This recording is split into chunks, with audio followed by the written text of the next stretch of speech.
Alors, on était avec Francis Houppette.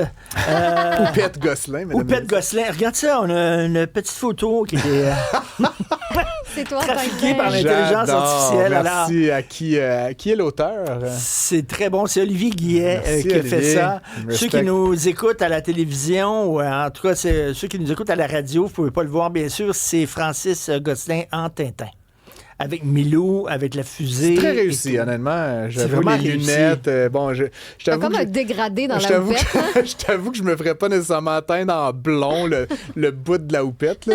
Avec le chandail je vais considérer la couper avant de la teindre en blond. Hein? On s'entend, Stéphanie? Tu peux être que ce serait une meilleure décision si jamais on va dans cette cette direction-là. Je suis tombé sur quelque chose. C'est tout petit. C'est une petite anecdote, mais ça en dit long. Il y a des anecdotes qui en disent long. Okay? Il y a un festival qui va avoir lieu au mois de mars, qui est le Festival du Bonheur. J'ai jamais entendu parler de ça, moi. Là. C'est la 7e édition. J'ai jamais entendu parler de ça. Fait que là, je regarde qui organise ça, et c'est une OSBL, un organisme à but lucratif, le Montréal la plus heureuse. Bon. Et voici des événements qui ont fait... C'est quoi ça, Montréal la plus heureuse? Le 16 décembre dernier, ils se sont promenés fièrement dans les rues de Montréal pour semer la joie, avec des affiches colorées. Et ça a été financé grâce au soutien de l'arrondissement de Ville-Marie et de la Ville de Montréal. Ça, c'était le 16 décembre. Après ça, le 6 septembre, nous avons bravé la pluie, se sont promenés dans les rues de Montréal avec des affiches qu'ils avaient faites eux autres mêmes. C'était marqué « Joie » sur les affiches, tout ça. Il y avait des marionnettes, puis tout ça. Et ça a été réalisé dans le cadre du programme de soutien aux actions culturelles du plateau Mont-Royal. Puis il y a des choses qui sont financées par le gouvernement canadien aussi. Puis ça. Des gens qui se promènent dans la rue avec des pancartes qui ont fait écrit « Soyons joyeux ». Mais ça, c'est une OSB. Mais il y en a des centaines et des centaines et des centaines que la Ville de Montréal finance, puis le gouvernement du Canada, puis le gouvernement du Québec. Je sais, ils ont peut-être donné rien que 500$, je le sais pas, là, mais tu sais, reste que avec des 500$, ça fait des 1000$, puis avec des 1000$, ça fait des 10 000$. Puis ces gens-là, encore une fois, on peut pas être contre la vertu, hein, le bonheur. Non, mais ils se promènent dans la rue en disant on est joyeux, puis c'est financé par la Ville de Montréal. Ça a l'air des projets de... Moi, s'il n'y avait pas de nid de poule, je serais joyeux en crise. Vous voulez me rendre joyeux, prenez de l'argent, puis réglez la question des nids de poule, on va tous être joyeux. Moi, quand j'étais au secondaire, on faisait ça, là, des pancartes, là, on découpait des lettres de couleur. Là, avec des ciseaux dentelés. J'ai même gagné l'expo-science de mon école secondaire une année avec un expo sur le Big Bang. Écoute, c'était avec des affiches de carton coloré comme ça. Là, c'est sûr que quand tu commences à demander de l'argent public, peut-être temps que tu retournes au secondaire pour finir ton éducation. Non, mais il me semble si les écoles, ça allait bien, puis les hôpitaux, ça allait bien, puis les rues allaient bien, c'est correct. Après, mais priorité.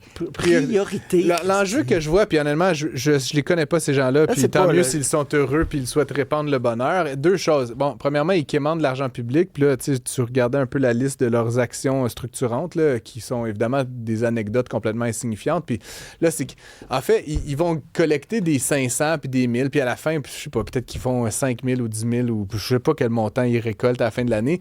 C'est plus comme ça occupe des gens qui font des formulaires. Puis après ça, de l'autre bord, tu as un fond qui ramasse le formulaire puis qui dit « Ah oui, je vais donner 500 ». Puis là, ça va au conseil municipal peut-être, ou quelqu'un qui a une position d'autorité qui tamponne ça. Puis on alimente la machine. Là, c'est le laisser-passer à 38. Tout ça pour que des taouins se promènent dans les rues avec des pancartes faites à la main. Non, mais tu sais, jusque-là, tout va bien.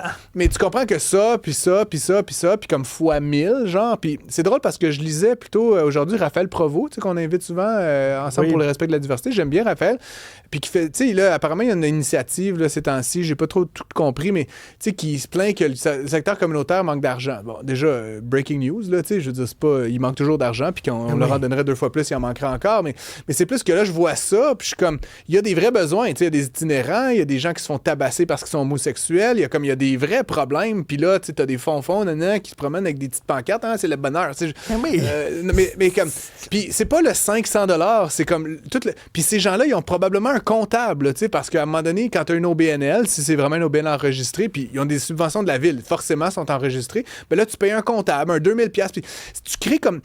David Graeber, qui est un anthropologue d'extrême gauche, là, parlait de bullshit jobs. Ben ça, c'est des bullshit OBNL. Tu sais, c'est des organismes qui ont aucune raison d'exister, qui accaparent des ressources très petites, mais des ressources en temps, des ressources en énergie, des ressources, toutes sortes. C'est des humains là, qui pourraient être en train de régler des vrais problèmes, qui pourraient être en train de nourrir, faire la soupe populaire. À la place de ça, qu'est-ce qu'ils font? Ils prennent des heures de leur vie à remplir des formulaires pour quémander des subventions, pour faire des petites parades dans la rue avec des pancartes qu'ils ont fait eux-mêmes. J'ai rien contre. On vit dans une société libre. C'est la 7e édition du festival. On vit dans une société Festival libre. du bonheur. J'ai regardé la programmation. Puis, tu sais, entre nous. Il n'y a rien que je vais aller voir là-dedans. C'est tout ça, toute l'air. Ouais, mais mais toi, t'aimes pas ça, le bonheur, Richard. Puis je veux dire, comme, je pense, là, je les connais pas, mais je me dis que eux, quand ils designent leur persona de public cible, c'est pas Richard Martineau qui leur vient spontanément en tête. Je vais dire ça comme ça. Richard, je vais quand même te dire une chose pour finir, parce que je voulais parler d'une autre affaire, mais tu sais, ça revient aussi à une question de qu'est-ce que ça donne? C'est quoi la conséquence de ça? Tu pourrais être en train de faire plein d'affaires, là, tu fais ça, tu ne fais pas autre chose. Là, nos vies, c'est je te parlais de notre rapport au temps vendredi dernier. Ben, toi, tu mets du temps là-dedans, puis tu mets de l'énergie là-dedans, puis tu sais, alors que le monde est plein d'enjeux, toi, tu fais un truc qui a aucun impact. Ça n'aura pas d'impact sur le tourisme, là, ça n'aura pas d'impact sur le bonheur des Montréalais, ça n'aura pas... Est-ce que c'est vraiment la collectivité de financer pour que 14 personnes se fassent un sourire pendant une demi-heure? Il me semble qu'il y a des enjeux de santé mentale beaucoup plus profonds qui mériteraient ce 500 ou ce 1000 $-là, qui mériteraient l'attention, l'intérêt, l'énergie de ces gens-là. Fait on est là à casser du sucre sur des gens qui font la fête du bonheur. Là. On sonne un peu ingrat, mais je trouve juste que c'est la pointe émergée de l'iceberg d'un problème plus profond, plus civilisationnel, de problème de priorité. On met pas les priorités. Puis j'aurais à dire, à l'échelle collective, les villes qui acceptent drôlement de financer ça ont un problème de priorité, mais ces gens-là ont un problème de priorité. Tu sais, quand dans ta vie, tu décides que toi, ton claim to fame, ça va être d'organiser le festival de bonheur puis de faire des pancartes à main, change d'aspiration. Si ta maison, les fenêtres laissent passer l'air froid, puis la toilette ne marche pas, puis tout ça, mais tu achètes des guirlandes dans ton salon. Puis ça créera pas, ça créera rien, ça créera pas de richesse, ça créera pas d'emploi, ça créera pas de tourisme, ça créera pas de bonheur, honnêtement. Je serais bien intéressé de mesurer l'indice du bonheur avant et après leur parade dans la rue, là, au niveau de Montréal ou du Québec, ça n'aura pas bougé d'un iota.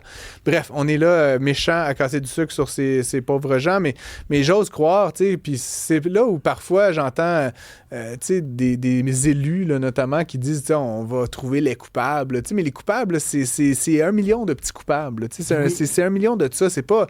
Il y en a plein d'organismes comme exactement. Ça, il y en a plein. Là, et je crois qu'à un moment donné, il va falloir qu'on fasse des choix, puis ça c'est difficile à faire, mais il faut resserrer le tir, puis je l'ai déjà dit souvent, Richard, puis là ça va rentrer un peu plus dans ma posture impopulaire à ce sujet-là, mais en matière d'organismes culturels, là, ça peut-être t'invitera Raphaël à nous dire ce qu'il en pense. Mais il y en a trop.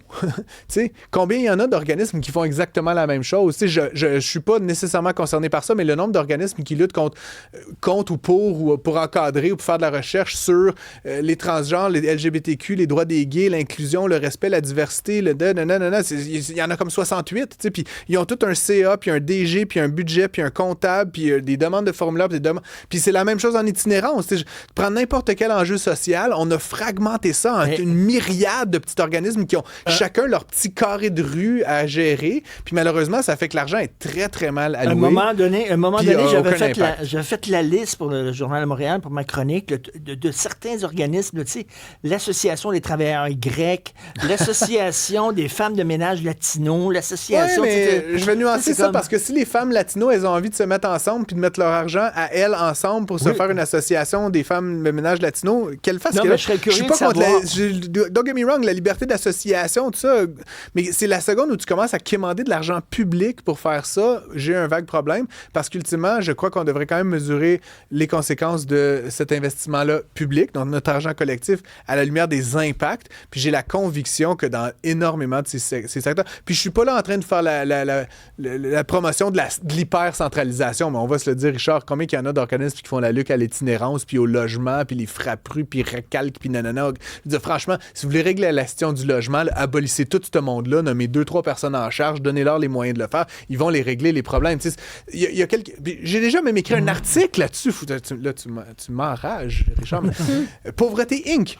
Il y a comme une industrie, puis je veux pas... C'est des gens qui individuellement veulent faire le bien, mais ça devient comme une industrie qui vit parce qu'il y a de la pauvreté, qui reçoit de l'argent autour de la pauvreté, puis qui n'a pas tant d'intérêt ou de moyens intellectuels de s'organiser. Fait que ça reste pauvre, ça reste médiocre, puis ça fait que les problèmes sociaux envers lesquels on dédie des ressources importantes ne se règlent jamais.